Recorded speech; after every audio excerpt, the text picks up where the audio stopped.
Assalamualaikum warahmatullahi wabarakatuh. Waalaikumsalam. Alhamdulillahirabbil alamin wa bihi nasta'inu ala umuri dunya waddin. Wassalatu wassalamu ala asyrofil anbiya'i wal mursalin nabiyina Muhammadin wa ala alihi wa sahbihi. Ibu sidang jamaah salat maghrib yang dimuliakan oleh Allah. Alhamdulillah. Pertama-tama kita bersyukur kepada Allah Subhanahu wa taala pada malam hari ini. Allah Subhanahu wa taala masih memberikan kita kesehatan, umur yang panjang sehingga kita masih bisa melaksanakan kewajiban kita, yaitu salat maghrib secara berjamaah. Ditambah lagi ya, kita melanjutkan dengan taklim dan pengajian kita pada malam Ahad yang mulia ini. Salam selamat mari kita kirimkan terus kepada Nabi kita Muhammad sallallahu alaihi wasallam, Nabi yang menjadi contoh yang paling baik dalam kehidupan kita, dan kita berharap semoga Allah Subhanahu wa taala mengumpulkan kita dengan beliau di dalam surga-Nya. Amin ya rabbal alamin. Ya, mohon maaf atas keterlambatan yang sekalian karena ada sedikit tadi halangan. Namun alhamdulillah kita bisa sholat maghrib di sini. Ya, kita langsung saja masuk materi pada malam hari ini. Judulnya ya sebagaimana yang disebar di pamflet. Judul materi kita benteng pertahanan dari fitnah dalam surah Al-Kahfi. Ya. Pertama-tama kita mau katakan bahwasanya di dalam kehidupan kita jamaah sekalian, kita tidak terlepas dari yang namanya fitnah, cobaan, ujian. Entah itu ujian berupa penderitaan atau kesusahan, atau ujian berupa kenikmatan. Dan Nabi kita Muhammad SAW tidak takut kepada umatnya jika mereka ditimpa ujian atau fitnah berupa kemiskinan misalnya atau penderitaan. Nabi tidak takut itu, karena Nabi mengatakan, kalian wahai umatku insya Allah akan bisa melewatinya. Tapi yang paling Nabi takutkan bapak-bapak dan ibu sekalian ketika dunia ini sudah dibukakan untuk kita, sehingga banyak ujian, cobaan yang kita hadapi, fitnah yang kita hadapi. Ya. Untuk oleh sebab itulah tidak ada yang menjamin bahwasanya ya, hati kita ini berada di atas iman sampai kita meninggal, tidak ada yang menjamin. Sebagaimana Nabi kita mengatakan, innal hayya la tu'man alaihi fitnah, sesungguhnya orang yang masih hidup itu tidak aman dari fitnah atau ujian.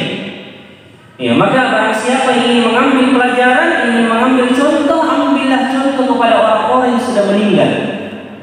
Ya, karena orang yang masih hidup belum aman selama mereka ya belum dilihat di akhir kehidupannya apakah husnul khotimah atau tidak, berarti belum aman. Ya, belum aman. Ya, makanya kita selalu meminta kepada Allah agar Allah melindungi kita dari fitnah ujian yang besar di dalam kehidupan kita. Karena banyak macam fitnah atau ujian yang kita hadapi di dalam kehidupan kita sehari-hari, bapak-bapak dan ibu sekalian. Ya, mana fitnah harta, ujian harta, mana ujian atau fitnah kekuasaan, jabatan, mana fitnah atau ujian istri dan anak-anak kita. Iya. Banyak sekali kita hadapi di dalam kehidupan kita ini. Belum lagi kalau kita berbicara ya, skala yang besar bahwasanya fitnah atau ujian yang melanda negeri kita ini. Iya. Belum lagi ujian wabah virus corona yang belum selesai. Belum lagi ujian ya, di mana ya ulama-ulama, kiai-kiai ya ditangkap kemudian difitnah. Banyak sekali kita hadapi di dalam kehidupan kita di akhir belakangan ini. Oleh sebab itu pantas kalau kita mencari jalan keluar, mencari cara bagaimana kita melindungi diri kita dari berbagai macam fitnah atau cobaan ini, ujian ini, bapak dan ibu sekalian. Maka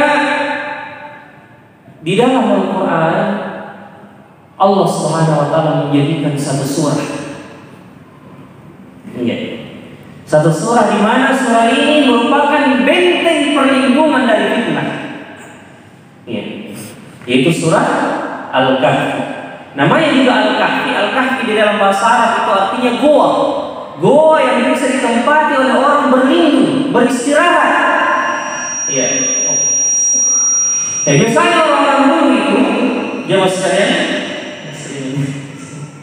biasanya orang-orang dulu itu kalau mengadakan perjalanan, kalau mereka beristirahat atau mereka melindungi diri mereka dari binatang buas, ya, atau ada bahaya yang menimpa mereka, mereka lari ke goa, berlindung, mencari tempat yang aman. Ya, goa tempat mereka berlindung dan mencari tempat yang aman. Maka surah ini dinamakan Al-Kahfi yang artinya goa. Seakan-akan Allah memberikan isyarat, Allah memberikan kita isyarat bahwasanya ini surah yang ketika kalian baca, kalian pahami, kalian akan selamat dari fitnah dan ujian di dalam kehidupan kalian. Makanya inilah mungkin hikmahnya kita diperintahkan membaca satu kali di hari Jumat. Ya, bahkan sebagian ulama mengatakan kalau tidak sempat dibaca di hari Jumat, tidak apa-apa dibaca di hari Sabtu atau di hari Ahad. Yang penting jangan tinggalkan dalam sepekan kita membaca surah Al-Kahfi. Ya. Yang artinya goa perlindungan. Ya. Makanya Nabi kita Muhammad SAW mengatakan, man hafidha 10 ayatin min suratil Kahf, barang siapa yang membaca atau menghafal 10 ayat pertama dari surah Al-Kahfi, ya, dalam riwayat yang lain disebutkan 10 ayat terakhir dari surah Al-Kahfi, usima minad dajjal, akan dilindungi dari fitnah dajjal. Ini apa itu fitnah dajjal? Bapak dan ibu sekalian, fitnah dajjal itu adalah fitnah yang akan datang di akhir zaman sebelum datangnya hari kiamat. Ya, dajjal ini adalah keturunan atau manusia dari keturunan Nabi Adam alaihissalam yang akan membawa fitnah di akhir zaman. Dia akan menyuruh manusia untuk menyembahnya, beribadah kepadanya, karena dia mengaku sebagai Tuhan. Ya, siapa yang tidak mengikuti akan dibunuh, tapi siapa yang mengikuti akan diberikan harta, dipenuhi kebutuhannya. Ya. Ini dinamakan fitnah dajjal yang akan datang di akhir zaman sebelum datang nanti hari kiamat. Maka Nabi mengatakan barang siapa yang membaca dan menghafal 10 ayat pertama dari surah Al-Kahfi atau 10 ayat terakhir dari surah Al-Kahfi akan dilindungi dari fitnah yang sangat besar ini. Dia akan datang di hari kiamat. Sebelum datangnya hari kiamat. Tapi kalau fitnah dajjal bisa kita aman darinya, maka fitnah-fitnah yang lain insya Allah lebih mudah lagi. Insya Allah. Ya, maka jemaah sekalian yang dimuliakan oleh Allah Subhanahu wa taala, kemarin di Masjid Al-Ikhlas Rapang kita sudah bahas ya beberapa poin tentang ya bagaimana kita mengambil ya cara bagaimana kita membaca ayat-ayat di dalam surah Al-Kahfi ini dan kita jadikan sebagai benteng perlindungan dari fitnah. Iya, atau hal-hal yang bisa kita jadikan pegangan untuk kita selamat dari fitnah. Pertama kita sebutkan kembali bahwasanya di dalam surah Al-Kahfi ini ya Allah sebutkan berapa kisah? Ya, ada 4 kisah di dalam surah Al-Kahfi. Dan masing-masing kisah di dalam surah Al-Kahfi ini menceritakan dan menyebutkan fitnah atau ujian cobaan yang menimpa manusia. Pertama kisah Ashabul Kahfi. Ya, kisah Ashabul Kahfi adalah pemuda-pemuda yang melarikan diri ke goa ya untuk menyelamatkan diri mereka dari fitnah yang menimpa agama mereka. Ya, menimpa agama mereka. Ya. Karena mereka disuruh menyembah berhala, menyembah patung, kemudian mereka meyakini bahwasanya tidak ada Tuhan yang berhak disembah selain Allah, maka mereka melarikan diri dari bahaya yang menimpa mereka di tengah-tengah kaumnya, di tengah-tengah masyarakatnya, karena mereka diancam kalau mereka tidak mau kembali kepada agama nenek moyangnya, mereka akan dibunuh, mereka akan diberikan siksa. Iya. Maka mereka melarikan diri masuk ke gua sampai Allah tidurkan mereka di dalam gua selama 309 tahun lamanya. Subhanallah. Lalu Allah bangkitkan kembali. Dan ini sudah kita sebutkan kisahnya di pengajian pekan lalu di Masjid Al-Ikhlas Serapang, ya. Dan mudah-mudahan pada kesempatan yang lain kita bisa ulang. Ya, kita masuk pada kisah yang kedua di dalam surah Al-Kahfi ini, kisah pemilik dua kebun. Ya, Ashabul Jannatain. Ya. Kita tidak sebutkan secara rinci bagaimana kisah ini, tapi kita cukup ya menyebutkan secara umum kisahnya, lalu kita mengambil dari ayat-ayat yang kita baca atau dari kisah yang kita baca ini. Nanti lalu kita mengambil ya poin bahwasanya ini nih cara berlindung dari fitnah. Ya, ini cara yang berlindung dari fitnah. Pertama, kita mengatakan bahwasanya kisah pemilik dua kebun ini di dalam surah Al-Kahfi, jamaah sekalian, ya, bercerita tentang bagaimana orang itu diuji dengan hartanya. Ya.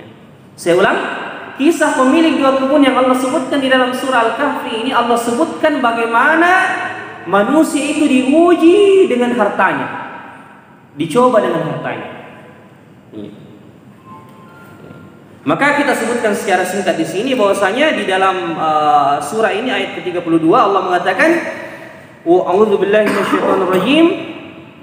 Ya, "Wadrib lahum mathalan rajulaini ja'alna li ahadihima jannatayn min 'anabin wa hafafnahuma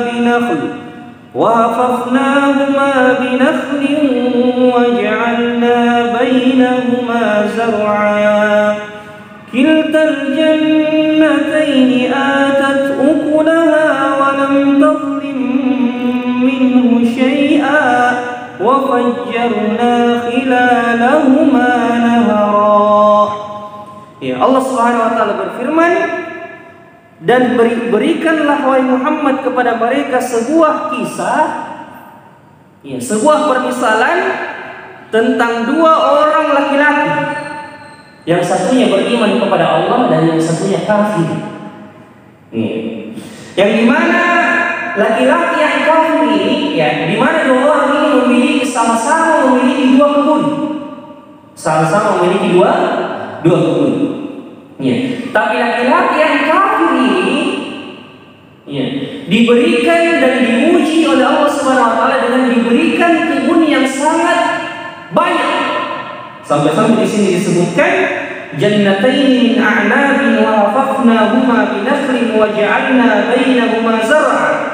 Dia diberikan dua kebun anggur, ya, dua kebun anggur yang sangat besar, yang dimana ya, kebun anggur itu dikelilingi lagi dengan pohon-pohon kurma. Subhanallah. Jadi misalnya di sini ada pohon anggur, ya di sebelahnya ada pohon kurma, ada lagi pohon anggur, ada lagi pohon kurma, selang-seling. Pokoknya dikelilingi pohon-pohon anggur, kemudian ada juga pohon kurma yang tumbuh di situ.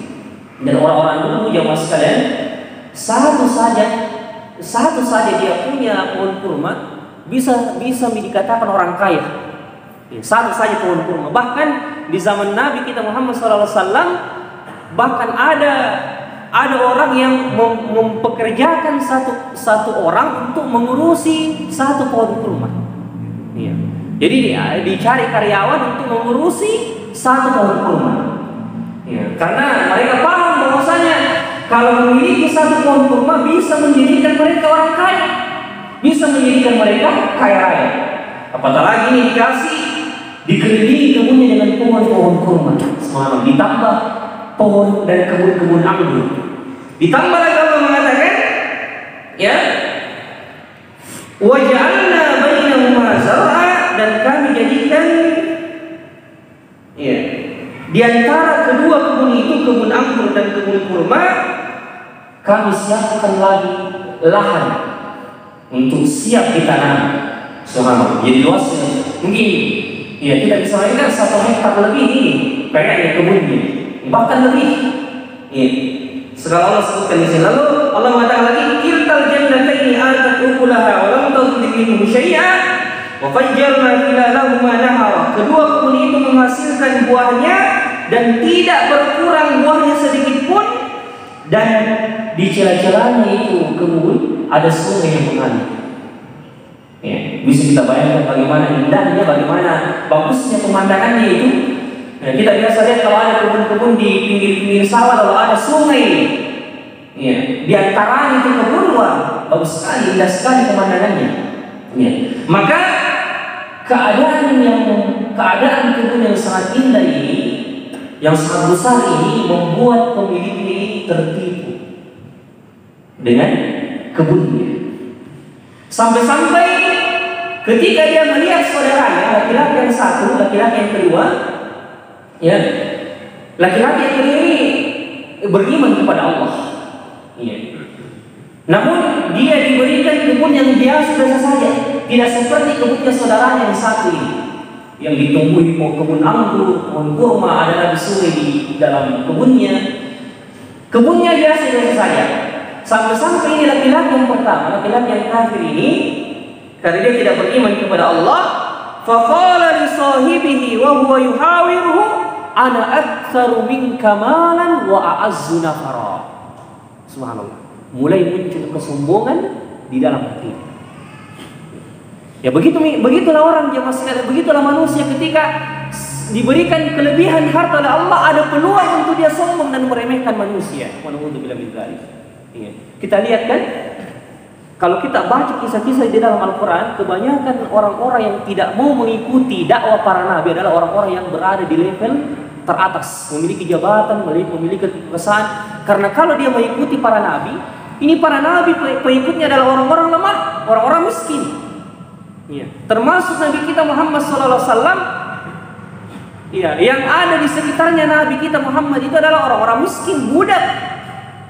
Ya, sampai-sampai ketika Nabi berdakwah kepada orang-orang Quraisy yang kepala-kepala sukunya, mereka mengatakan, wahai Muhammad, kami tidak akan rela duduk dengan para budak dan orang-orang miskin ini. Kalau engkau mau berbicara dengan kami, singkirkan dulu, suruh dulu pergi ini orang-orang budak ini yang ada di sekitar kami. Ya. Karena apa? Kekuasaan dan kelebihan dari dunia ini yang Allah berikan kepada mereka membuat mereka tertipu dan tidak merasa gengsi dan tidak mau lagi bercampur baur dengan manusia yang lain. Ya. Maka kita lihat sama dengan laki-laki ini, ketika dia tertipu dengan kebunnya, dia melihat kebunnya, wah, sudah ada semua yang saya miliki, tidak ada lagi yang kurang. Sampai-sampai ketika dia melihat kebunnya saudara yang satu, yang kebunnya dia sudah raya, dia mengatakan, ana aktsaru minka malan wa a'azzu nafara. Saya lebih banyak hartaku daripada kamu dan saya lebih banyak pengikutku. Sampai dia berkata seperti itu. Iya. Wa dakhala jannatahu wa huwa zalimun li nafsi. Dan dia suatu hari ketika memasuki kebunnya, ya, dia Allah katakan di sini wa huwa zalimun li nafsi. Dia masuk dalam keadaan menzalimi dirinya. Ya. Dia masuk dalam kebunnya dalam keadaan menzalimi dirinya karena dia bersifat sombong dan angkuh. Ya. Merasa bahwa dia telah memiliki segala-galanya. Ya. Dialah memiliki kebun yang terbaik, kebun yang paling banyak buahnya, kebun yang paling menghasilkan, ya, buah-buahan yang banyak, sehingga dia merasa dia yang paling tinggi, dia yang paling berkuasa, dan dia yang paling banyak hartanya. Ya. Wa dakhala jannatahu wa huwa zalimun li nafsi. Bahkan ketika dia menganggap bahwasanya kebunnya ini, ya, tempat bersenang-senang, sudah tertipu dengan kebunnya, akhirnya dia mengatakan, qala ma azunnu an tabida hadhihi abada. Aku kira kebun ini tidak akan binasa selama-lamanya. Dia menganggap dan dia berkata, saya menganggap bahwasanya kebun ini tidak akan binasa, tidak akan hilang, tidak akan hancur, tidak akan terbakar selama-lamanya. Dia menganggap bahwasanya kebunnya itu membuat dia kekal hidup di dunia ini. Makanya ketika Allah mengatakan wailul likulli humazatil lumazah, celakalah orang yang mencela dan mengumpat, alladzi jama'a malan wa addada, yang menghitung-hitung, yang mengumpulkan hartanya dan menghitung-hitungnya. Lalu Allah mengatakan setelah itu apa? Yahsabu anna malahu akhlada. Dia menganggap bahwasanya hartanya membuat dia hidup kekal selama-lamanya di dunia ini. Lupa sudah dengan kematian. Wallahu billah. Padahal Allah mengatakan kematian itu selalu mengintip. Ya, melihat, mengintai kalian dimanapun kalian berada. Ya, aina matakunu yudrikumul maut walau kuntum fi burujin musyayyadah. Dimanapun kalian berada, meskipun kepada benteng yang sangat kokoh, kematian pasti akan menjemput kalian. Tidak ada kata tidak. Ya, bagaimanapun banyaknya hartamu, bagaimanapun banyaknya anak-anakmu, cucumu, keturunanmu, tapi ketika sudah tiba waktunya, meskipun rumahmu besar, meskipun kendaraanmu banyak, tidak ada gunanya untuk menghalangi malaikat maut mencabut nyawamu. Maka jemaah sekalian yang dimuliakan oleh Allah Subhanahu wa taala, iya. Dia mengatakan seperti itu, "Wa ma azunnu an tabida hadhihi abad." Aku menganggap bahwa kebun ini tidak akan membuat aku hilang, tidak akan hilang dan hancur selama-lamanya. Bahkan dia mengatakan, "Wa ma azunnu as-sa'ata qa'imah wa la in rudidtu ila rabbi la ajidanna khairan minha munqalaba." Dan aku kira bahwasanya hari kiamat itu tidak akan terjadi. Sampai perkataan seperti dia katakan. Dan aku mengira bahwasanya kiamat tidak akan terjadi. Iya. Dan sekiranya kalaupun aku dikembalikan kepada Allah, pasti aku akan mendapatkan tempat kembali yang lebih baik daripada ini. Pasti aku akan mendapatkan tempat kembali dan lebih daripada ini. Iya. Maka disinilah temannya ini, saudaranya yang saat ini menasihatinya. Nah, di sini kita bisa ambil benteng pertahanan dari fitnah. Bagaimana kita melindungi diri kita dari ujian harta. Ya. Temannya mengatakan, qala lahu sahibuhu wa huwa yuhawiruhu akafarta billadhi khalaqaka min turab akafarta billadhi khalaqaka min turabin thumma min nutfatin thumma sawwaka rajula lakinnahu Allahu rabbi wa la usyriku bi rabbi ahada ولولا إذ دخلت جنتك قلت ما شاء الله لا قوة إلا بالله إن ترني أنا أقل منك مالا وولدا. Saudaranya ini menasihatinya dan mengatakan, akafarta billadhi khalaqaka min turab. Wahai saudaraku, apakah engkau ingkar dan tidak percaya terhadap Tuhan yang telah menciptakan engkau dari tanah? Iya. Kemudian menciptakan engkau dari setetes air mani yang sangat hina. Iya. Kemudian dia menjadikan engkau seorang laki-laki yang sempurna. Ya, maka ini benteng pertahanan, ini cara melindungi kita dari fitnah harta.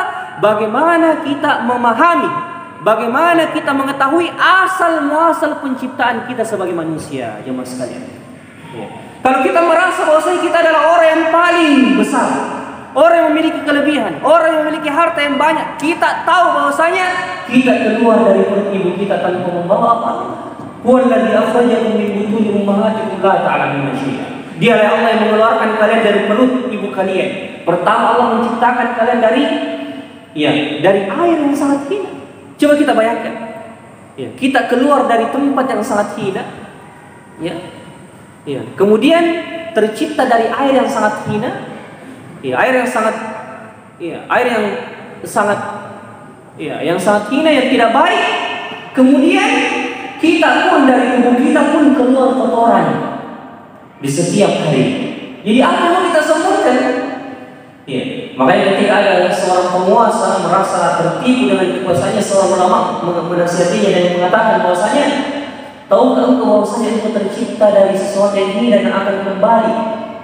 Ya, dan keluar dari di dalam dirimu terdapat kotoran dan engkau akan kembali masuk ke dalam tanah dan menjadi makanan cacing-cacing tanah di dalam kubur. Jadi apa yang disebutkan? Ya. Atba'al mayyit salat. 3 yang mengikuti mayit ini. Hartanya, keluarganya dan amalannya. 2 ini pulang, harta dan keluarga yang pulang, yang tinggal menemuinya adalah amalan solehnya. Bagaimanapun banyaknya harta, bagaimanapun banyaknya Kehidupan dunia Allah berikan kepada kita, tapi yakin tidak ada yang kita bawa, tidak ada yang kita bawa ke dalam kubur. Iya. Meskipun sebagian orang-orang, orang-orang yang tidak beriman kepada Allah salah paham bahwasanya mereka masukkan nafsi di dalam kubur, mereka masukkan harta bendanya dengan menganggap bahwasanya mayat ini tetap bersama dengan hartanya di dalam kubur, tapi kita orang Islam meyakini bahwasanya tidak ada manfaatnya. Tidak ada manfaatnya, Mas. Kita bisa bayangkan bahwasanya ketika ulama kita mengatakan sesungguhnya harta kalian yang kalian makan, yang kalian pakai dan yang kalian sedekahkan. Adapun yang rekening berjuta-juta di bank, adapun kendaraan yang kita simpan di rumah, adapun rumah yang bertingkat-tingkat kita bangun. Coba kita perhatikan, kalau kita meninggal diwarisi oleh anak kita. Bahkan boleh jadi direbut oleh orang lain. Kalau ada musuh kita misalnya, untung-untung kalau anak kita yang waris, darah-darah kita. Bagaimana coba kalau keluarga kerabat kita berkelahi, bertengkar memperebutkan harta kita? Kita sudah meninggal, tidak ada kita bawa. Tidak bisa lagi kita mengatakan kasih hartamu di sini. Di itu milikku, itu capek-capek saya kumpulkan. Tapi tidak akan bisa membawa dan menyelamatkan kita di alam kubur. Ya Mas, tidak akan kita bawa. Tidak akan kita bawa. Makanya orang yang cerdas, orang yang unik, orang yang memahami bahwasanya apa yang dia sumbangkan, apa yang dia keluarkan di jalan Allah itu yang akan menjadikan tabungan dan harta sebenarnya yang dia kirim ke akhirat. Jadi kalau kita bersedekah ya Mas sekalian, harus yakin bahwasanya kalau kita masukkan uang kita di celengan, masukkan uang kita di panti asuhan, masukkan uang kita di pesantren, seakan-akan kita kasih Allah itu uang. Kemudian kalau kita katakan ya Allah simpan kata ini uang, nanti saya ambil di akhirat. Nanti saya ambil di akhirat. Karena memang harta kita yang sebenarnya ketika kita dapat nanti di akhirat melindungi kita, menjadi penyelamat kita dari panasnya api neraka. Itulah harta kita sebenarnya. Ada yang kita tumpuk-tumpuk, ada yang kita simpan-simpan. Suatu hari nanti akan berpindah ke tangan orang lain yang Mas. Jadi seperti itu. Jadi kita memahami bahwasanya asal muasal kita ini tidak ada apa-apa, bahkan kita tercipta dari air yang sangat ini. Kita di dalam kita banyak kotoran. Kemudian kita akan kembali ke tempat yang kotor di dalam tanah. Hanya beberapa lembar kain kafan yang kita bawa. Yang mesti di belakang Allah. Maka ini yang pertama, benteng pertahanan dari fitnah. Bagaimana Allah itu melindungi kita dari ujian dan fitnah harta. Kita memahami bagaimana hakikat harta itu, bahwasanya itu hanya titipan dari Allah. Kita memahami bahwasanya kita ini tercipta dan bagaimana asal muasal kita. Kita harus begini, selalu sadari. Kita ini tercipta dari apa? Kita dari mana asal kita? Dari tanah atau dari air mani kemudian kembali ke tanah yang lalu dari kita. Selanjutnya.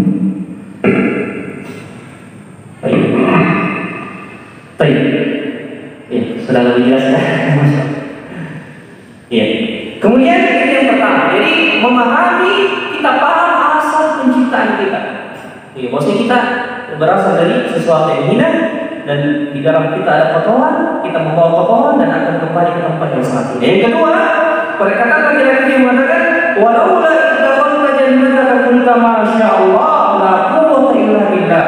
Andai kan aku mengatakan kepada Tuhan bahwasanya aku percaya ayat 39 dan mengapa ketika aku memasuki kebunmu dan aku tidak mengucapkan masya Allah la haula wala quwwata illa billah, tidak ada kehendakku, tidak ada kekuatanku, semua ini tidak mungkin terwujud, semua ini tidak mungkin bisa ada kecuali atas izin dari Allah SWT. Jadi kita selalu meyakini. Ini kalau kita selamat dari fitnah dan ujian harta, kita selalu meyakini bahwasanya apa yang kita dapatkan, rezeki yang kita dapatkan, penghasilan yang banyak kita dapatkan, pemasukan yang banyak kita dapatkan, semua dari Allah Subhanahu wa taala. Allah yang mudahkan kita mendapatkan harta itu. Allah yang mudahkan kita mendapatkan sebab, melakukan sebab hingga kita mendapatkan harta tersebut. Kita harus pahami itu. Makanya kalau kita melihat sesuatu yang takjub, kita lihat harta kita banyak, kendaraan kita yang mewah, ya, anak-anak kita yang banyak, ya, dan rumah kita yang bertingkat, kita kira masya Allah, kita ini semua tidak ada daya dan kekuatan mendapatkan semua ini kecuali dari Allah. Semua yang dari Allah, bukan karena kerja kerasku, bukan karena ilmuku, ya, bukan karena kemampuanku mencari uang, mencari nafkah, bukan. Tapi semua Allah yang mudahkan untuk saya dapatkan semua ini. Sehingga kalau orang sudah paham itu, bapak-bapak dan ibu sekalian, bahwasanya Allah semua yang mudahkan dia mendapatkan harta itu, dia tidak akan segan-segan mengeluarkannya juga di jalan Allah. Dia tidak akan segan-segan mengeluarkan di jalan Allah. La quwwata illa billah. Masya Allah, la quwwata illa billah. In tarani ana aqalla minka malan wa walada fa asa rabbi an yu'tiyani khayran min jannatika wa yursila alayhi husbanan min as-sama'i fa tusbiha sa'idan zalaqa. Ya. Jadi itu dua hal yang mesti kita pahami, ya. La quwwata illa billah, tidak ada kekuatan kecuali dari Allah Subhanahu wa taala, dan kita selalu meyakini bahwasanya apa yang kita miliki itu semua titipan dari Allah Subhanahu wa taala. Ya. Dan kapan Allah mau ambil, ya, Allah berkehendak. Ya, kita harus ini dengan sekejap Allah bisa katakan saja kun, jadilah, maka jadilah, hancur semua harta kita. Sebagaimana disebutkan di sini, ketika laki-laki ini sudah dinasihati oleh temannya, ya, bahwasanya, ya, engkau tidak akan selamat, ya, dari ujian harta ini kecuali aku mengembalikan, ya, semua ini kepada Allah. Aku meyakini bahwasanya semua kelebihan dan kemudahan dari Allah. Ya. Akhirnya kemudian ketika ia menjadi sombong seperti itu dan tidak mau mendengarkan nasihat dari saudaranya ini, Allah mengatakan, saudara ini mengatakan, maka mudah-mudahan Tuhanku akan memberikan kepadaku kebun yang lebih baik dari kebunmu ini, dan dia mengirimkan petir dari langit kepada kebunmu sehingga kebunmu ini menjadi tanah yang licin, atau air yang menjadi surut, ke dalam tanah, maka itu tidak akan dapat menemukannya lagi. Artinya kalau air yang di dalam kebun itu sudah surut, ya, sampai digali tidak ada lagi bisa keluar air, maka tidak bisa lagi tumbuh kebunnya. Dan itulah yang terjadi setelah itu. Ya, pemilik kebun orang yang kafir ini, yang kebunnya sangat banyak, kebunnya sangat besar, akhirnya pada akhir kehidupannya itu kebunnya terbakar. Kemudian akhirnya tidak ada lagi bisa muncul, biar digali tanahnya tidak ada lagi air yang bisa didapatkan, ya, bisa disebutkan, ya, dan harta kekayaannya pun dibinasakan oleh Allah Subhanahu wa taala. Dan Allah tidak disebutkan di dalam Al-Quran apakah laki-laki bertobat setelah itu atau tidak. Ya, tapi ulama kita mengatakan kita berharap semoga dia bertobat setelah itu, setelah dia mengetahui bahwasanya ini semua hanya, ya, ujian dari Allah. Saya tertipu. Kalau dia kembali kepada Allah, dia bertobat, Allah mengampuni, dia selesai. Tapi kalau dia semakin bertambah sombong, ketika kebunnya sudah hilang, maka dia adalah penghuni neraka Allah Subhanahu wa taala. Berapa lagi ya? 4 menit lagi ya, semangat. Lanjut sedikit ya. Kisah yang kedua, yaitu di dalam surah Al-Pemilik dua kebun, fitnah harta. Ya. Adapun kisah yang ketiga, kisah Nabi Musa dan Nabi Khidir. Ya, di sini bukan lagi ujian harta, di sini beda lagi ujiannya, beda lagi fitnahnya. Ya, di dalam kisah Nabi Musa dan Nabi Khidir ini lain lagi ujiannya, lain lagi fitnahnya. Fitnah apa itu? Fitnatul ilm, fitnah ilmu. Ya, ujian berupa ilmu. Jadi orang yang berilmu juga ada juga ujiannya. Ya, ada juga cobaannya, ada juga fitnahnya itu orang yang berilmu. Ya, ada juga fitnahnya. Bagaimana itu contohnya ketika, ya, dia merasa bahwa dia adalah orang paling baik di dunia. Dia tidak mau mendengarkan lagi kepada orang yang di bawahnya. Ya, dia menjatuhkan penuntut ilmu yang lain, misalnya atau ustaz yang lain saling mencela antara ustaz yang satu dan ustaz yang lain. Ini fitnah ini semua. Iya. Kalau ada satu ustaz mencela ustaz yang lain, saling mencela satu sama lain, tidak ada yang mengalah, kemudian merasa tinggi dengan ilmunya, disitulah inilah yang dinamakan fitnah ini, ujian ini. Walaulah. Jadi kalau ada seorang penuntut ilmu, ada orang yang berilmu, kita lihat, ya kalau di pengajian selalu ya mengangkat nama orang, menyebut nama orang, jangan ambil ilmu darinya. Ya. Karena orang yang berilmu itu semakin dia berilmu, semakin dia menunduk, semakin dia merendah. Ya, sebagaimana peribahasa Indonesia mengatakan, semakin padi itu berisi, semakin menunduk. Betul itu. Ya, yang apa yang diajarkan guru kita di sekolah. Ya, seperti itulah keadaan orang-orang berilmu, semakin bertambah ilmunya, semakin dia merendah kepada manusia. Semakin bertambah ilmunya, semakin bagus perilakunya, semakin bagus akhlaknya kepada orang tua terutama, kepada masyarakat, kepada sesamanya begitu. Dan di dalam kisah Nabi Musa ini tidak bisa kita sebutkan secara panjang lebar. Intinya, ya, ketika Nabi Musa itu berdiri di atas mimbar, kemudian Nabi Musa berkhutbah, ya sampai-sampai khutbahnya Masya Allah menyentuh, ya, membuat orang menangis di bawah, ya, menyentuh khutbahnya Nabi Musa. Kemudian setelah Nabi Musa turun dari mimbar, orang mengatakan bahwasanya, apakah ada orang yang lebih berilmu dari engkau dan Nabi Musa? Nabi Musa mengatakan tidak ada. Ya. Nabi Musa mengatakan tidak ada orang yang lebih berilmu dari saya. Maksudnya bukan karena sombong, tapi Nabi Musa mengira bahwasanya hanya beliau yang diangkat menjadi nabi pada zaman itu. Ya, makanya dia mengatakan tidak ada. Ya. Orang mengatakan ada orang yang lebih berilmu dari Nabi Musa. Nabi Musa lupa mengembalikan sesuatu itu kepada Allah. Akhirnya Nabi Musa ditegur oleh Allah. Allah mengatakan, wahai Musa, mengapa kau mengatakan perkataan demikian? Mengapa kau berkata seperti itu? Maka aku perintahkan kepada wahai Musa untuk menemui hambaku yang bernama Khidir, ya, di tempat pertemuan dua buah lautan.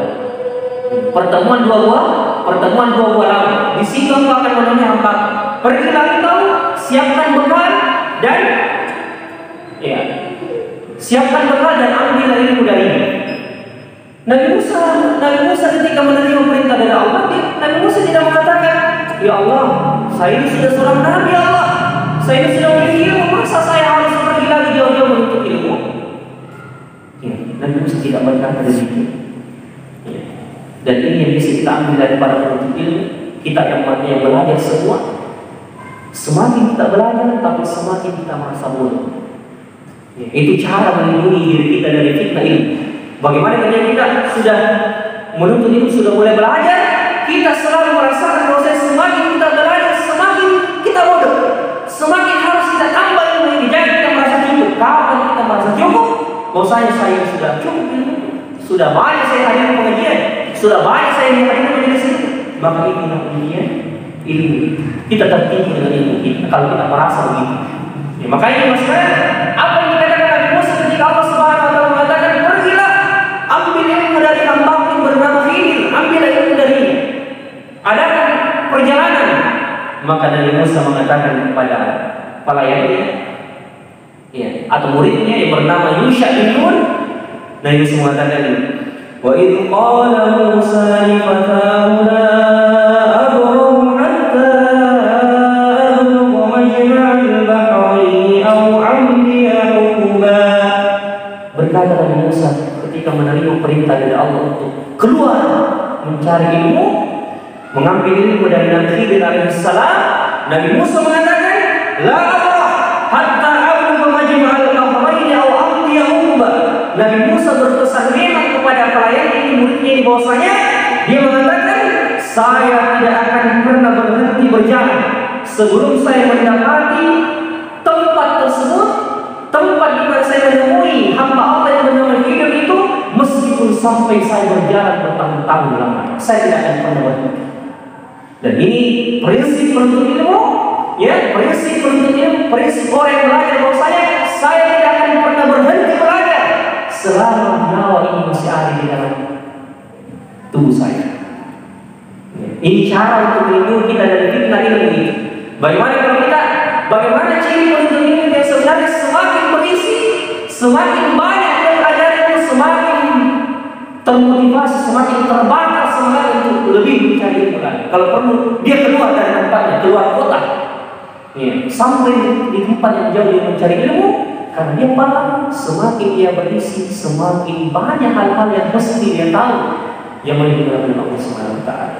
Maka ini cara melindungi dari fitnah ilmu tersebut. Dan yang terakhir, maaf ini karena agak lewat waktunya. Yang terakhir yang kita sebutkan dari kisah Nabi Musa ini, Nabi Musa ketika menemui Nabi Khidir, singkat cerita ketika Nabi Musa sudah bertemu dengan Nabi Khidir, Nabi Musa tidak mengatakan, saya ini diperintahkan oleh Allah untuk mengambil ilmu dari ajarkan cepat ilmu apa itu yang kau miliki, ajarkan cepat kepada saya. Ya. Karena kita tahu Nabi Musa lebih afdal daripada Nabi Khidir. Ya. Nabi Musa lebih tinggi kedudukannya di sisi Allah daripada Nabi Khidir. Ya. Yang boleh jadi kalau Nabi Musa lebih tinggi kedudukannya, dia akan mengatakan kepada Nabi Khidir, berikan ilmu itu kepada saya. Dia akan menjadi sombong dan merasa tidak mau direndahkan, dijadikan murid.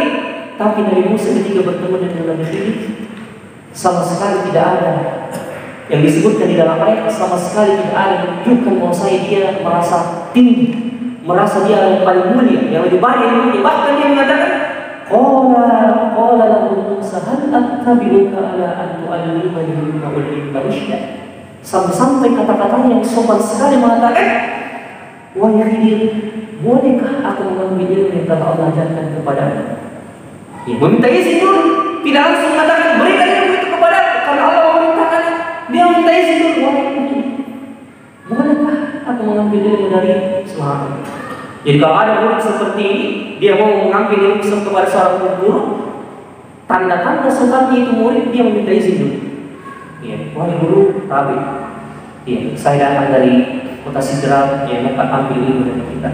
Seperti itu. Inilah ciri orang yang melindungi orang yang berilmu sebenarnya. Padahal Nabi Musa lebih tinggi kedudukan daripada Nabi, tapi subhanallah, ilmu itu membuat dia semakin merendah di hadapan manusia. Ya, maka ciri orang yang berilmu yang sebenarnya semakin dia berilmu, semakin dia merendah dan merasa tidak ada apa-apa. Tidak ada apa-apa. Nah ini yang masalah. Ya, jadi masih banyak sekali yang bisa kita sebutkan, namun waktu yang membatasi kita. Ya, dan mudah-mudahan di pertemuan yang lain, ya, atau pekan depan kalau masih ada waktu, insya Allah kita akan sebutkan di majelis yang lain. Insya Allah. Barakallahu fiikum wa jazakumullah. Mudah-mudahan Allah melindungi kita dari ujian harta dan ujian ilmu yang kita miliki, dan semoga Allah Subhanahu Wa Taala selalu menjadikan kita hamba Allah yang bertakwa dan merendah di hadapannya dan di hadapan manusia, dan menjadikan kita orang-orang yang dimuliakan oleh Allah Subhanahu Wa Taala. Barakallahu fiikum wa jazakumullah khairan. Subhanakallahumma rabbana wa bihamdik, asyhadu an la ilaha illa anta, astaghfiruka wa atubu ilaik. Akhir da'wana alhamdulillahi rabbil alamin. Assalamualaikum warahmatullahi wabarakatuh.